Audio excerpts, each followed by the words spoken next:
Hello, everyone. Welcome to the Crouching Tiger, Hidden Dragon podcast.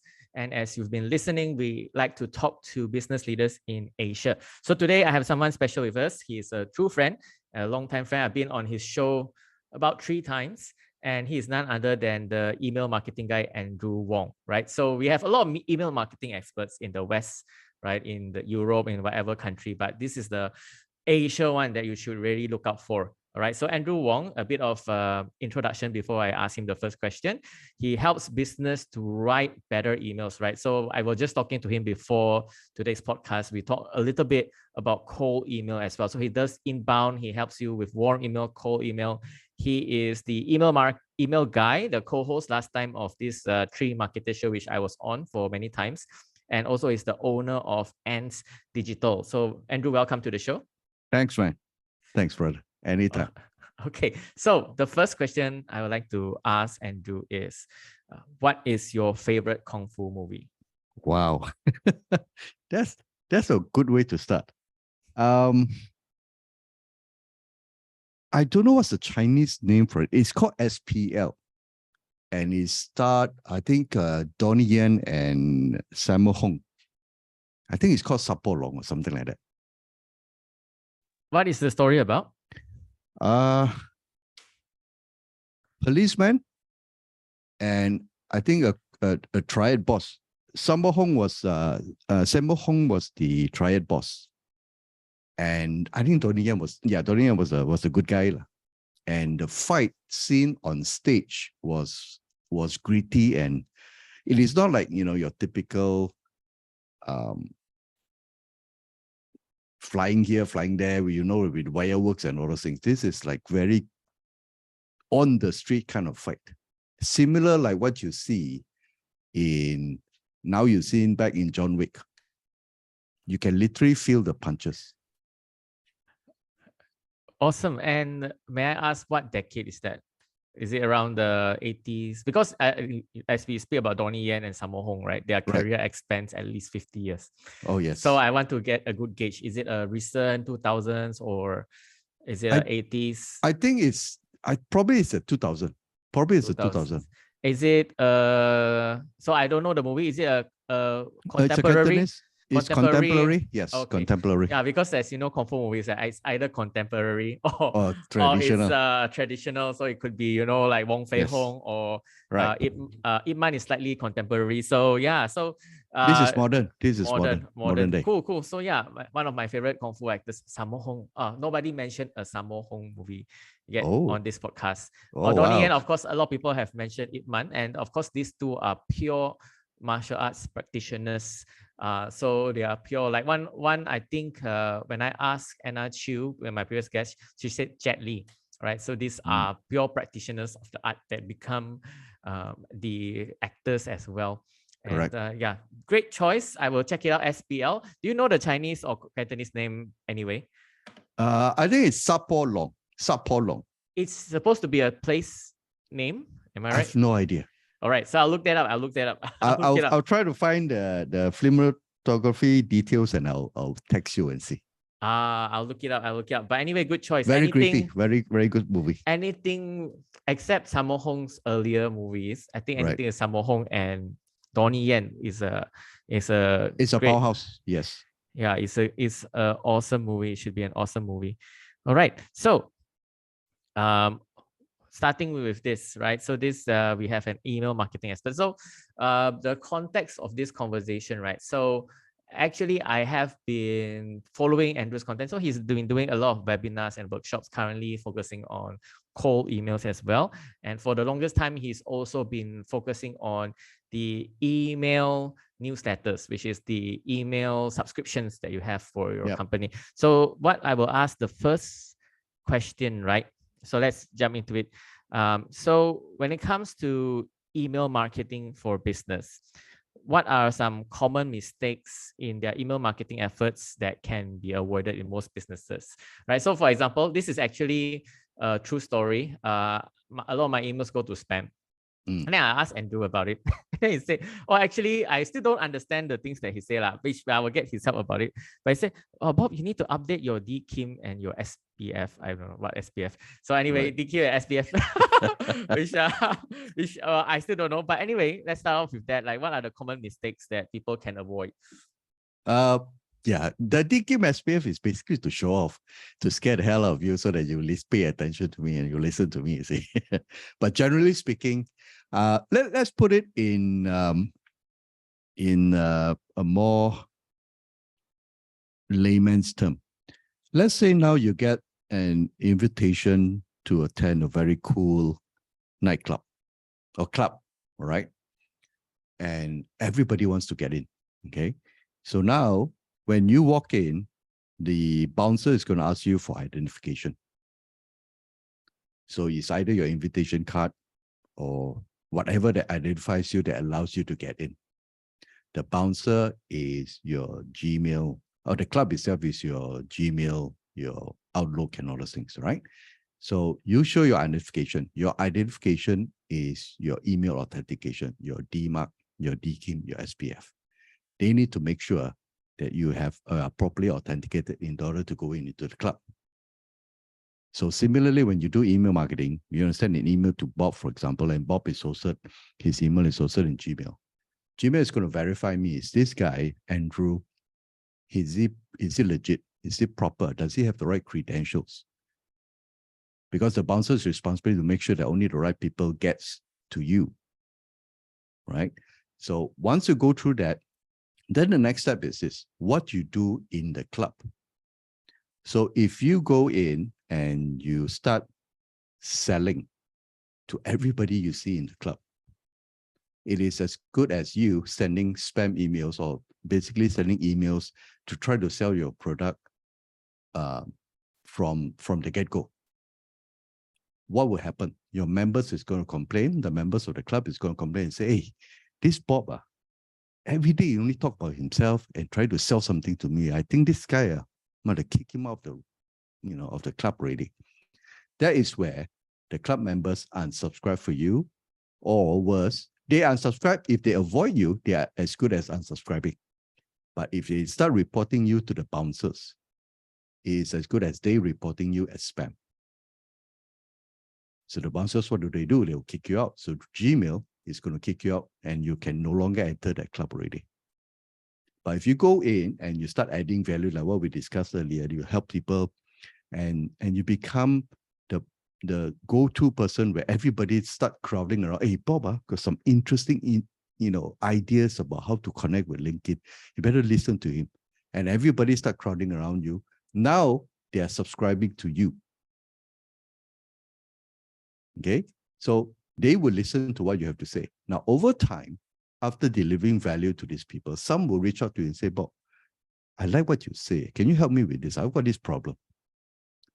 That's where, from your email list, right, the people who subscribe to you will reply back to you and says, can you help me?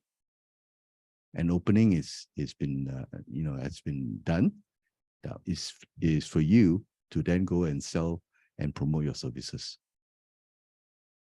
Awesome. I love that analogy. So I'll use that analogy also right now for the second question. Right. So when you go to a club, right, there are different zones. So there is the general dance floor, and then you got the VIP zone, which is behind the DJ, and then you got the private room. So if you know where I'm going with this, is that when you get into Gmail, there are still 3 tabs. There's the promotion, then there is the what is the other one? The inbox or the primary tab. And the promotion, and then there's a third one, right? Third one is social. Social. All right. So when you get to the club, how do you make sure you get into the right zones? Okay. First thing you want to have is your members to put their arms around you and say, hey guys, let me introduce Bob. He's a very good guy. He does this LinkedIn stuff, and I think you better listen to him. Which means when you send an email, you get people to reply first. There's a feedback when I talk to you, for example, and then you reply back to me. That's where the club members are going to say, hey, this guy, I think we better keep him because he's having very good interaction with the members. Yes, okay? Yes. So you may come in as promotion, all right? There are hacks around it because If you write plain text email and your content is not very salesy, because somehow or other Gmail is so smart, they have algorithms to pick up these words and the phrases, for example. But if you're delivering value, you're not selling anything. So that's fine. So there's a very high chance that you could land in the inbox or primary tab, especially if your authentication is done right, for example. Okay. So you have the right credentials, your right content, you end in the primary tab. But let's say you end in the promotion tab. By virtue of you, that's also fine. That's okay, right? By virtue of people replying back to you, then eventually Gmail will say, hey, this email from Bob, my subscribers or my members or my paying clients are replying. I think I better move his email into primary, because it's important to my members. Yep. I think that is so I think my takeaway there is that you want to get more replies, right? Yes.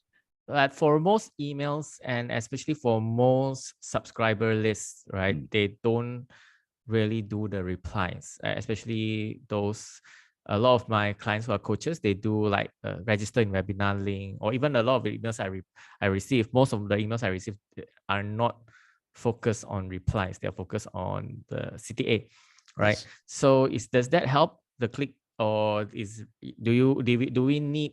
So taking away from you, do we need to do? Especially when someone new subscribes, do we need to get them to reply instantly? Oh, yes. You see, in email, there are several metrics. One is opens. Now, we all know that opens is so reliable because of the, Apple effect and all those things, right? The second thing is for people to reply. Or the third thing is for them to click on the link. Now, the reply is email on its own is a communication tool, right? Going back to its original form, email is a communication tool. Me sending a message to Bob and Bob replying a message to me. So, and it's a very low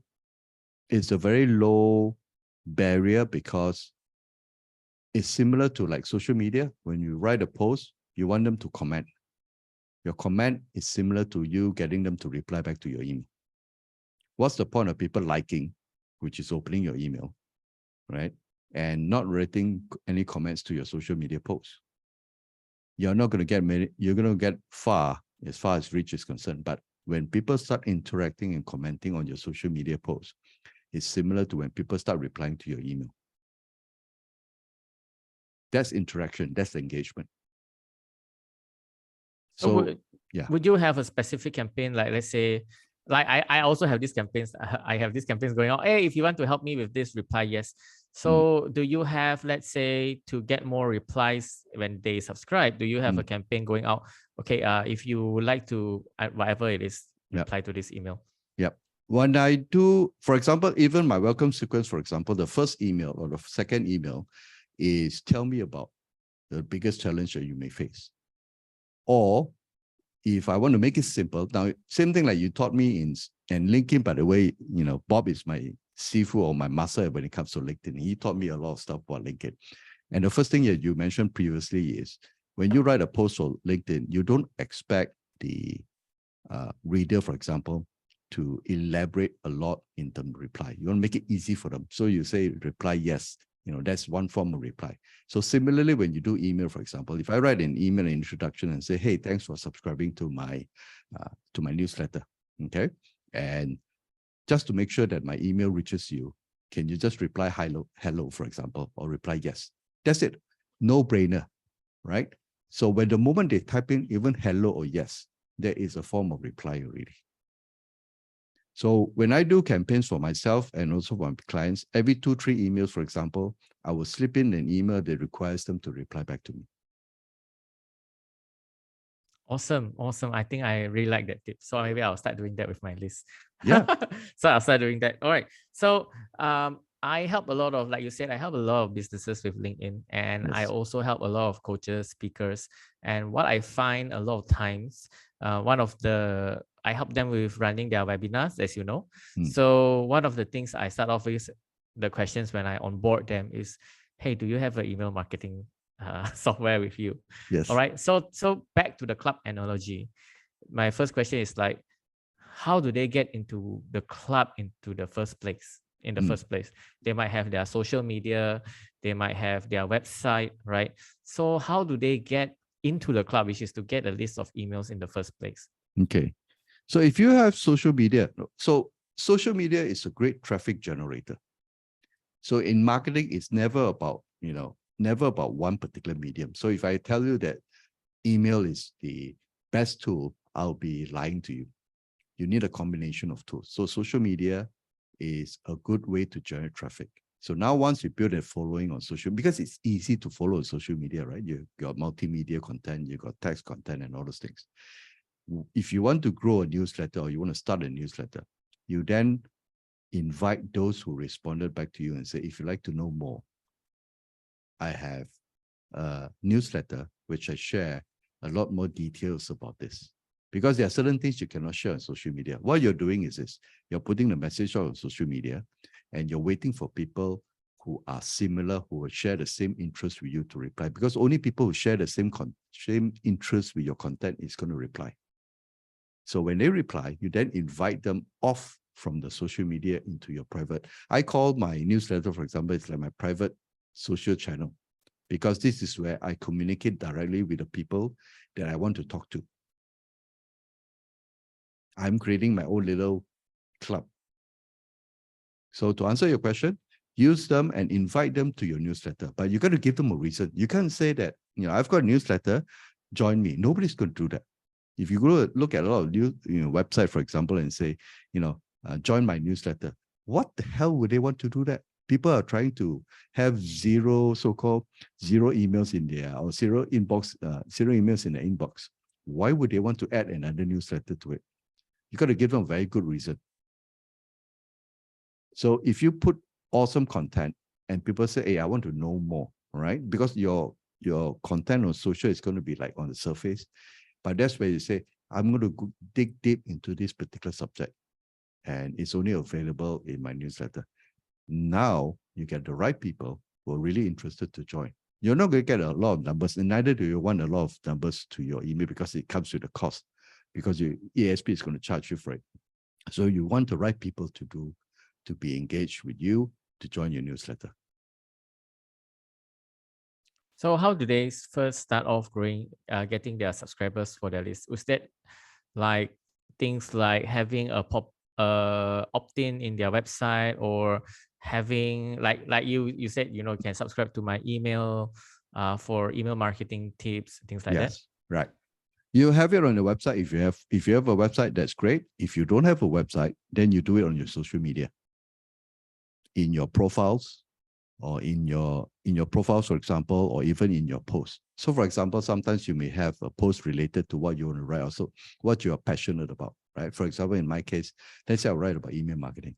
So I have different posts about life, about entrepreneurship, about stuff like that. But from time to time, I'll talk about something about email. Then I would then include, if you like this, join my, you can join my newsletter, for example. So you use social media to build that. If you have a website, you can also build it in. Or if you have blog articles, or another way is you can use link magnets. For example, 10 ways that you can make sure that your emails get read, opened, and responded by the audience that you want to reach out to, for example. So you have this little PDF document, you put it on the social. Remember, your social is a great traffic generator. You put it up there, unless if you have the budget, you can run ads. But what I realized is this: if your social organic content is not strong enough, you're wasting money running ads. You got to make sure your your organic content is strong.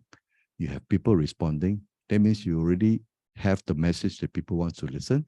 Now you can start running ads. So if you have a link magnet that you put up, for example, and people reply the moment they say, I want this, and they have to submit their email address for sure. That's where you start collecting and growing your list. Okay, so that's how they start out. Yeah. So back to the club analogy, right? So I don't go clubbing so much anymore, but when I used to go clubbing, right, one of the main challenges, right, for a bachelor or a single guy at a club is to talk to women. And in the pickup terminology, we call that openness, right? So you need to open conversations in the club. If not, why go to a club and hang out with your buddies in the club, right? It's a waste of time. Right? So you might as well go to a bar or hang out at home, right? So like one of the challenges at the club is to open conversations with the opposite sex, right? So what are your tips to increase open rates in email? See the analogy there? Today we're talking about clubbing, isn't it? Yeah. The first thing, okay, in email, if you look at from top to bottom, the first thing that would determine whether your email will be open is one, your from address.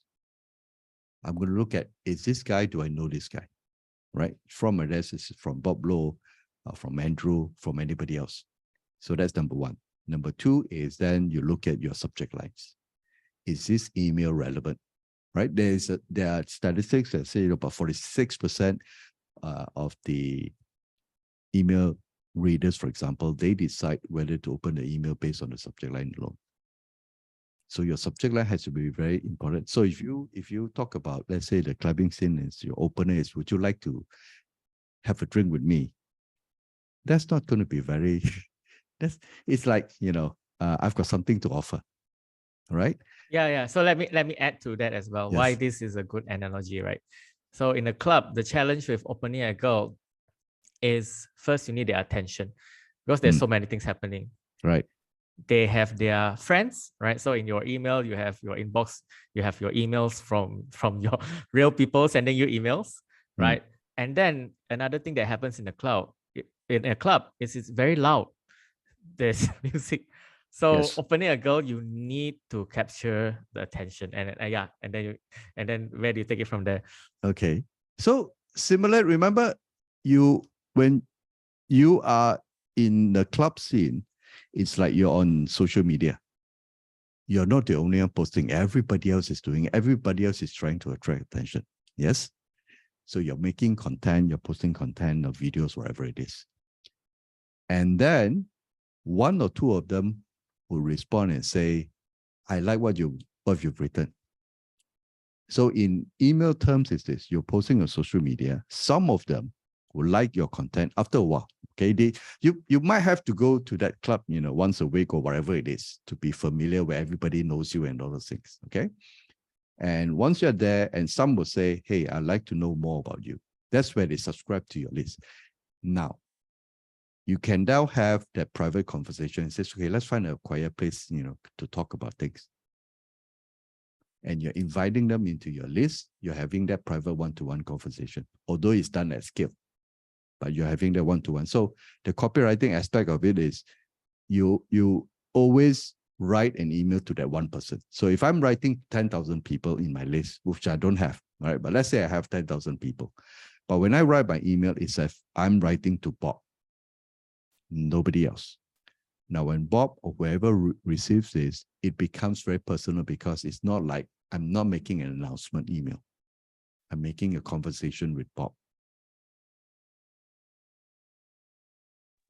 Yep. So to stand out in the very crowded and noisy inbox, right? Do you have any tips? So the first thing is the opener in the club. Yes. So the first thing for email is the subject line. Your subject line and your from name. You got to make sure people know you. Okay. Your from name. Yeah. I mean, you may have the best subject line, but if I don't know Bob and I've never heard about Bob, for example, okay, or either your name itself is, see, certain people, there are a few ways. If you're from company, you're going to use the company name. But the problem is, what if your company is not popular? If you're from Coca-Cola, fine, great. If you're from Starbucks, great. But what if you're not? Then the second thing is this a company email or is it a personal email? So that's why you say, for example, if you use Bob Lowe Marketing, okay? But if it's just Bob Lowe Marketing, you are not going to stand up, number one. Number two, it's not personal. And I know that if somebody from a company has to be something to sell. But if it's Bob from Bob Lowe Marketing, so your from name becomes that you have a personal name in front of the company. right? Then there's a very high chance that I may consider opening. Then I look at the subject line. Is this email relevant to me? Does it touches my pain? Does it causes curiosity in me that I want to know more? That's where they will open your email. Awesome, awesome. So good tips there. Okay, so now that back to the club analogy, right? So Yes. now that you are in the club, you got the girl to a private conversation. Right. All right. The next thing is is to get the girl out of the club. Okay. Right. So whether you bring her for food, bring her wherever you like to bring Right. her. Right. So that is the key factor. And in email, it should be the conversion. Right. So when it comes to getting more conversions from email, what is your, let's say, in most of my audiences are on LinkedIn, they are not in e-commerce, right? So they are not in e-commerce, so it's not the click-through thing. So for B2B companies, what is the best practices to get more conversions from their email campaigns? Okay. B2B, the selling cycle is typically longer. But even in B2C, for example, is always, remember we used to talk about the know, like, and trust. So by virtue of you doing social and now inviting them into your newsletter, for example, you have already ticked the know part. Okay. Next is the like and trust. And your content or your emails that you send out should be focusing on letting them know more about you. So that's where in the club scene, for example, okay, now you've managed to get the attention of the girl. And you're going to, and whether she wants to continue with you to have a drink, to have lunch, dinner, coffee, whatever it is where the like and trust comes in. And how do they know? Or how do they like or trust you? Is then using email to send them to, let's say, a YouTube channel, to send them to your blog articles, to send them to your social. You want to create as many touch points as possible for the person to say, is this guy genuine? How is it like when you do your videos, for example? How is it like when he's talking to somebody else?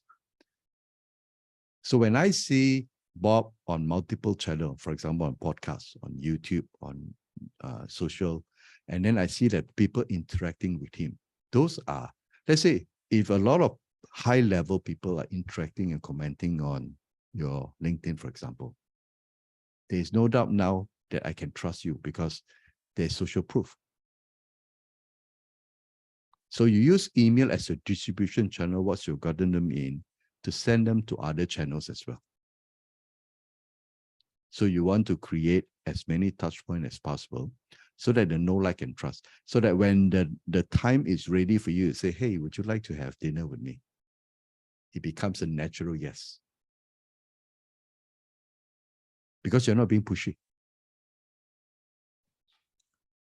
Okay. So the know, like, and trust is very important, and building that social proof as well. Yes. So that is very good in building that trust and highly likely to increase conversions as well. Yes. So before we leave, this is more on the warm email part. So before we leave, last question on this, right? So now that you have your conversion, whether it's asking that girl out or getting the phone number from the girl and whatever it is. So after that, maybe after that you decide to have a relationship with this girl. Sorry, like sticking to the analogy, right? Yes, of course. So what are your tips of maintaining, right, a high quality email list, right? So once you know all the tips we shared just now, we have the getting into club, right? Getting people open the email, getting more emails in as well through social media. So what are your tips to maintain a high quality email list? The key thing will be to show up consistently. Now, some may say send emails daily. Some may say send emails, maybe 2-3 times a week. In most cases, 2-3 times a week would be sufficient. You got to show up consistently in their inbox and then add value in your emails and not selling. There are many ways of selling you know, you don't have to say, hey, I've got this on offer. Would you like to click here and go to my landing page and all those things? No, you can. That's where you use stories. That's where you use, for example, case studies and all those things in your emails to slowly build that momentum up so that when they've gone through the content, when you're ring fencing them with your content, then the next thing is a matter of right place and the right time where they say, I really need this now. That's where they click and that's where they do the transaction with you. Awesome, awesome. Yeah. So it is a long-term play, right? So It is sending a long-term regularly. play. Do you Yes. purge your list as well? Oh, How, yes. yeah. Yes. How often do you do it? I used to do at 45 days. That time is when I send my emails on a daily basis. So one of the advantage of sending emails on daily is you quickly know within 15 to 1 month whether the person or the subscriber interacts with you, opens your email or reply to your emails or click on the link. Now, if I send every day, Monday to Friday, 5 days a week, and that person do not even open my email in 1 month, then obviously my content is not good enough for him. I'm not blaming the person, It is our responsibility to make sure that we deliver the best possible for them. So if I send on a daily basis and they do not open not even one email, then I should do the right thing for them to unsubscribe them. I will push them. Awesome. Thank you for that part, that tips on so this is for you to maintain your own email list. Yes. You want to make sure that you're sending to the people who actually engage with you. And that's where the bouncers can look at, okay, back to the club scene, the bouncers being Gmail, it's going to look at, hey, this Bob guy in the club, but does he talk to a lot of people? If he's popular or not? If he's popular, then I'll make sure I'll allow him to stay. Or even then, I'll make sure the next time he comes, he doesn't have to show credentials. I will let him in, happily let him in. But everybody start avoiding Bob. Then I think this guy is a troublemaker already. I better make sure I'm going to bounce him out. Thanks, Andrew. I love that analogy on the clubbing side and also the increasing of open rates and things like that. So the next part I want to talk to you about, which is something that you recently specialized in, and it's something very powerful, which is cold email, right? So I believe most of my audience don't even know what is cold email.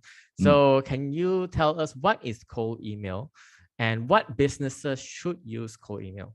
Okay. I believe most of your audience, or generally everybody, is familiar with inbound emails. That means email that you send to people that you know or the people who knows you. Cold emails is the exact reverse, where you are sending emails to people who don't even know that you exist. In other words, when I say cold email, most people will associate it with spam. Because that's what you have, right? Receiving email, say, I don't even know who this guy is or this girl is. Why is she sending this email to me? Why is she in my inbox? So that is, in a nutshell, what cold email is all about. Now, for business, it is important. What we've discussed earlier about inbound, or the earlier side about clubbing, is about attraction. We are putting up content. We are allowing people to subscribe to our list because they want to, and they've given us permission for us to send email to them. And the only way to do that is, through social media. People say, hey, this guy, his post, his content is very interesting. I want to follow him. Okay, so subscribe is as good as following him. In business, it is important to have that, but it is unpredictable in the sense that you're putting out lots of content in the hope that people will resonate with your content. It's great if they respond. That means they come to you as opposed to you going to them. But you need to balance that. That's where cold email comes in the sense that now I want to target very specific people within a certain organization, which I like to work with, but the person doesn't know me. So I'm using cold email outreach to reach out to them. You can do cold calling. It's similar, right? It's just that in email, it's faster. I can do that at scale. I mean, imagine calling somebody in the US now. You've got to be like awake at midnight. But I could schedule my emails to reach of somebody in US. Is there a specific industry or average sale sale number that is right for cold email? So for example, if I'm selling this coaster here, I wouldn't imagine using cold email for that. Yes. So is there for you a range, or is there a specific industry? Okay. The B2B industry, that means you're selling to businesses, would be the best. If you're doing selling to consumers, you can't do cold email, unfortunately. You got to do ads. You got to do content. Why? Because you are, if you're doing if you're selling coaster, for example, that means you're trying to sell coaster to me, Andrew. You have to write how many emails first in order to reach this volume, number one. Number two, you can only get my Gmail. Now, if you were to buy that list off somewhere for my Gmail account, eventually you'll be blacklisted.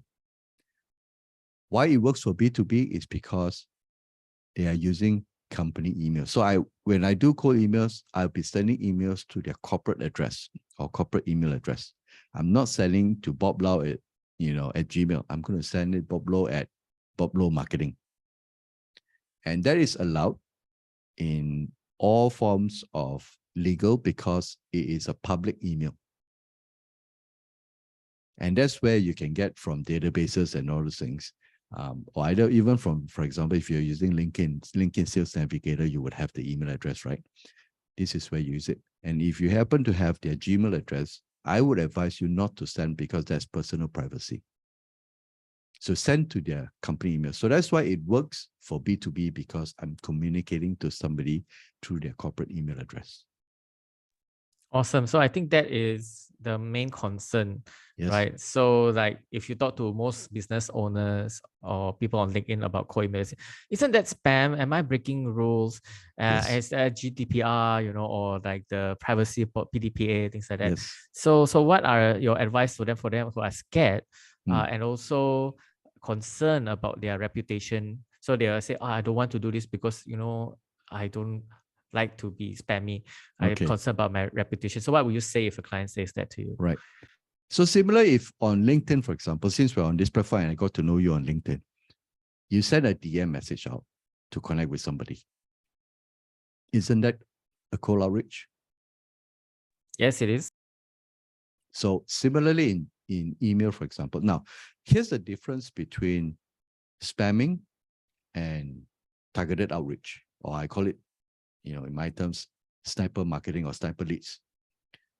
I need to know specifically who I want to talk to first.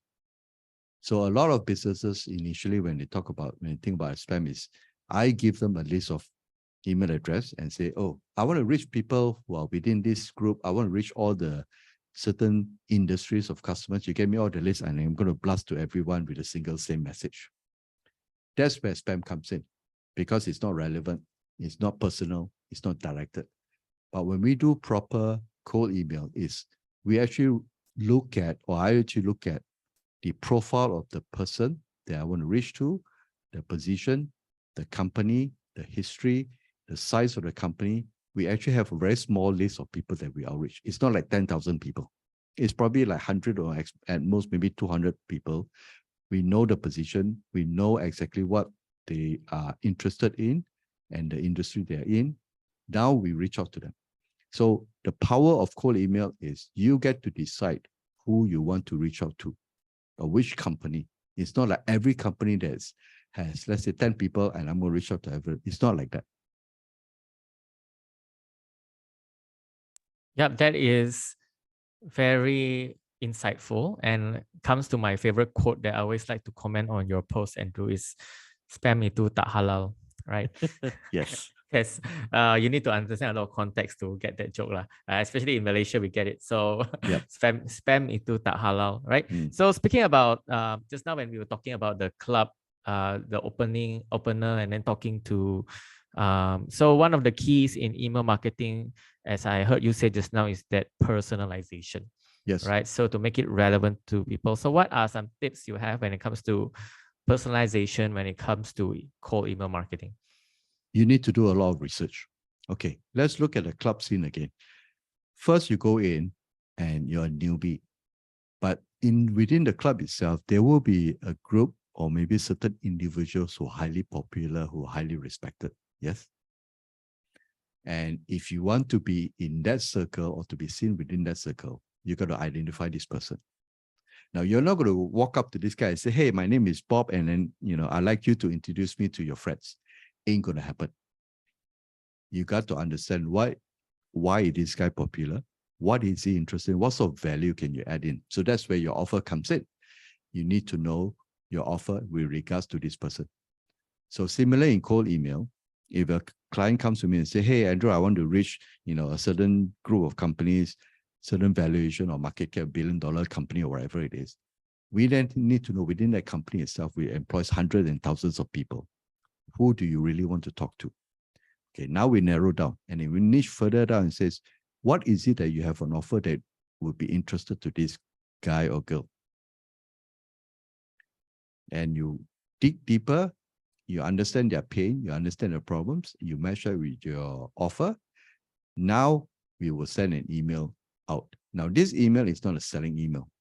It is basically a reach out to say, hey, I will have this, that, I could be able to solve this problem. I notice you are this situation, and I think that's something I can do to help. Would this be interested to you? Nothing to sell. You're just raising, just tickling the monster, for example, tickling the itch of the monster, and then expecting them to reply to you with a yes or no. If they reply yes, now you continue the conversation. If they reply no, then you stop. Find another angle and reach out again. Anything beyond that is spamming already. So to answer your question, research is very, very important, and niching down your audience is very, very important. It's not about the numbers. It's not about the volume. It is about who is the right person that your email is going to be suited for. Yeah, I like that analogy just now. So it is very important, right? So to actually personalize your emails, do your research. Yep. And of course, I remember you said that you will even look at their social media as sometimes Yes. to have that personalization. And the key when it comes to cold email is to get replies. Unlike the subscriber Inbound, list, yes. you can get clicks, but for cold email, you really need them to respond in order to Continue. To actually get them to continue that conversation. It's very similar to the clubbing. Don't know why I like to talk about this today, but it's very similar. So if even for cold email, I also run my own cold email campaigns. Number one, you need to send to a good volume, even though it's targeted a good volume. So it's like going up to the club, and then you go up and try to open many girls, right? And then you try to start a conversation with many girls. If they don't respond to you, then you just move on, right? So but if they say yes and they continue conversation, that's where you say. So that's why the reply is very important. If they don't reply, like you go to a girl and say, hey, so do your research, comment something and say, hey, are you here with your friends, whatever.